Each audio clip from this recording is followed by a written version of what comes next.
Aziraphale, it's me. We need to talk. Yes, I rather think we do. I assume this is about Armageddon.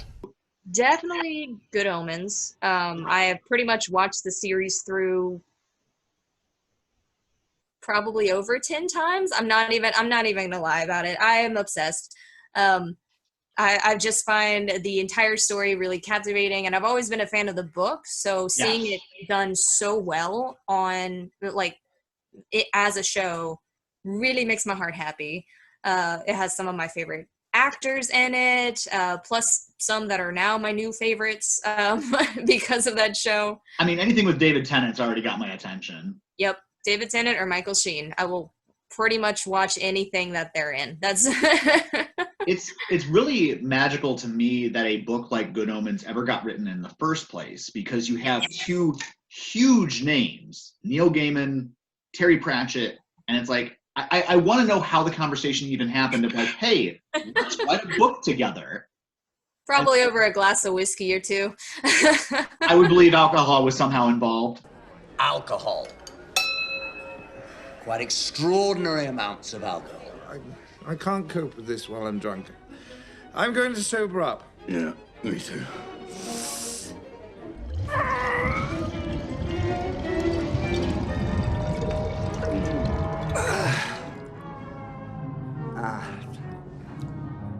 And then, so the problem is when you get people that have that sort of notoriety, egos get involved. Get thee behind me, foul fiend.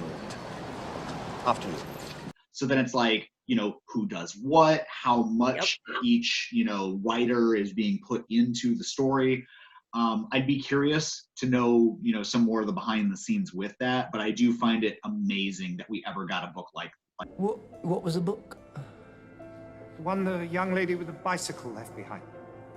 The nice and accurate prophecies. Agnes Nutter, yes, I took it. Like that. Oh yeah. Just the I don't know, I guess the overall like tone of the book, it's very unlike a lot of different stereotypical, apocalypse stories. I could entertain. No, please no. I just need to get back into practice. Oh, no, don't do your magic act, please. Yes. There's just a certain lightheartedness about it, and it kind of reminds me again of like Hitchhiker's Guide to the Galaxy. It's that same kind of like very quick, witty humor that I can't get enough of. I love that like dry British humor. Yes, very much so. With an enchanting storyline, well-written characters. Yeah, it's definitely one of my favorites. If you were telling somebody about Good Omens for the first of all, tell us a little bit about Good Omens. Like, let's pretend like the people watching this, they've never seen it before. What is it about? Armageddon is coming. And then it's all over.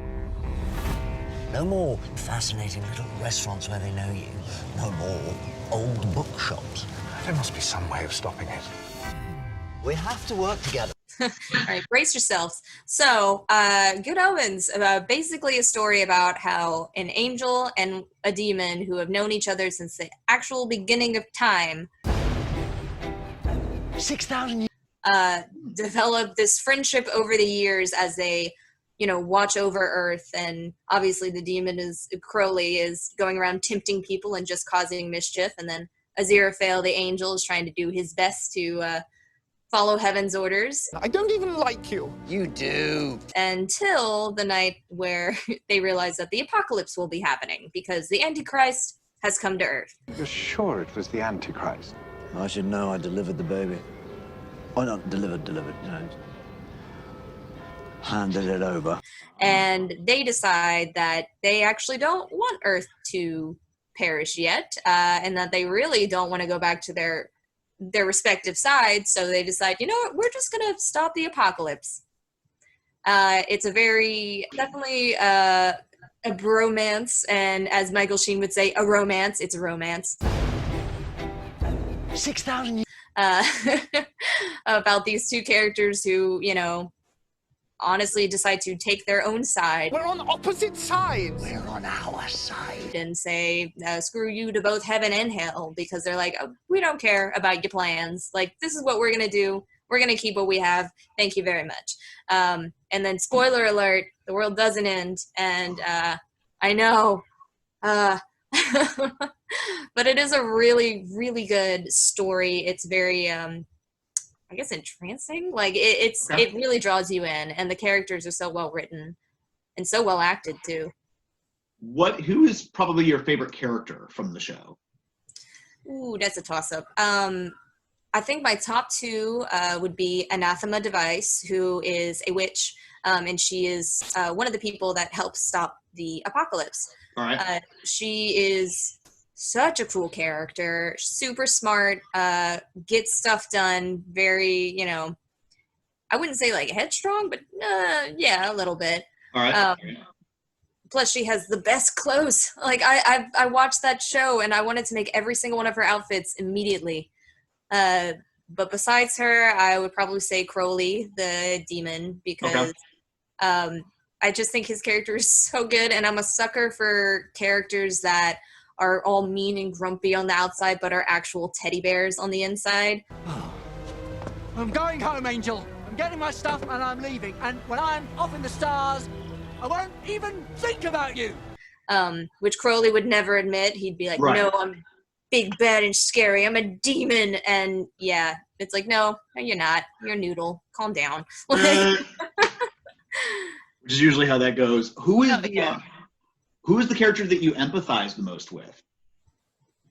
I would probably have to say either Crowley or Aziraphale, because both of them have pressures from outside sources to, be a certain way and act a certain way. And they kind of just look, they look at the situation and are just kind of like, well, no, that's not me. So I'm going to continue to just do what I do. But yeah, I mean, between them, maybe Crowley more. So I feel like you touched on it already in that answer, but what is a lesson that you feel like you've learned from this show? What's been a really powerful takeaway from the story for you? It's definitely one of those shows that I'll watch if I'm kind of in a not so good place anxiety-wise, because it's just one of those that, like, no matter how bleak things look, there's always a way to kind of turn it around, and there's a way that you will survive whatever's coming your way. I like that. Is there any particular scene that really jumps out at you as being like a favorite scene or moment of yours through the show, or if there's like a handful that you want to? There's a few handfuls. Most of them are the more comedic moments of the show, where they're Aziraphale, who's supposed to be this, sweet, cuddly little angel, is more of a bastard than he really wants, And what does your friend think? Oh, he's not my friend. We've never met before. We don't know each other. And same with Crowley, whenever he's trying to be all tough, intimidating. Still a demon, then? What kind of stupid question's that? Still a demon? What else am I going to be, an aardvark? But he's really just, having heart eyes at his angelic partner the entire time. And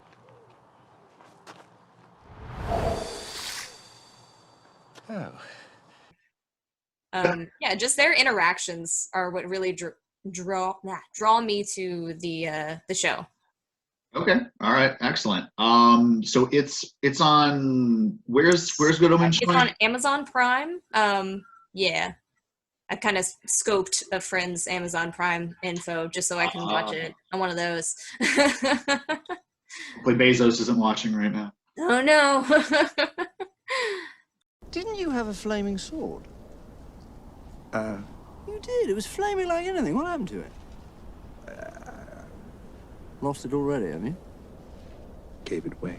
You what? I gave it away. Be funny if we both got it wrong, eh? If I did the good thing and you did the bad one. No.